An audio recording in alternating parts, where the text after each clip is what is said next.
ஒரு காலத்தில் நகரம் முழுக்க தீய சக்திகள் அதிகரித்து கொண்டிருந்தது. அப்போது மனிதர்களை காப்பாற்ற ஒரு அதிசய மனிதன் தோன்றினார். அவர்தான் சக்திமான். அவரின் உண்மையான பெயர் பண்டித் கங்காதர். வெளியே பார்த்தால் சாதாரண மனிதர் போலவே இருப்பார். ஆனால் உண்மையில் அவர் உலகின் மிக சக்தி வாய்ந்த யோகி. சக்திமான் தனது சக்திகளை யோகா, தியானம் மற்றும் நல்ல எண்ணங்களின் மூலம் பெற்றார். அவர் 5 முக்கிய தத்துவங்களை பூமி, நீர், தீ, காற்று, ஆகாயம் கட்டுப்படுத்தக்கூடியவர். அவர் பறக்க முடியும், கண்ணால் தீவிர சக்தி வெளிப்படுத்த முடியும். எந்த வில்லனையும் ஒரு நொடியில் சமாளிக்க முடியும். சக்திமானுக்கு எதிரியாக இருந்தவர் கொடிய வில்லன் கில்விஷ். அவர் எப்போதும் அந்தேரா காயம், இருள் வெல்லும் என்று சொல்வார். கில்விஷ் உலகத்தை முழுக்க இருளால் ஆட்சி செய்ய நினைத்தார். ஆனால் சக்திமான் எப்போதும் சத்தியமே வெல்லும் என்று நம்பினார். சக்திமான் தனது உண்மையான அடையாளத்தை மறைக்க கங்காதராக ஒரு செய்தியாளராக வேலை பார்த்தார்.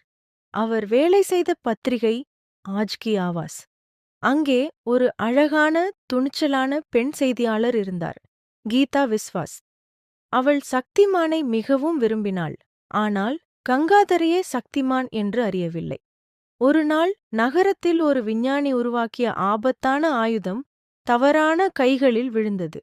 அதை பயன்படுத்தி கில்விஷ் நகரத்தை அழிக்க திட்டமிட்டார். அந்த நேரத்தில் வானத்தில் இருந்து சக்திமான் பறந்து வந்தார். தீய சக்திகளை அழித்தார், ஆயுதத்தை அழித்தார்.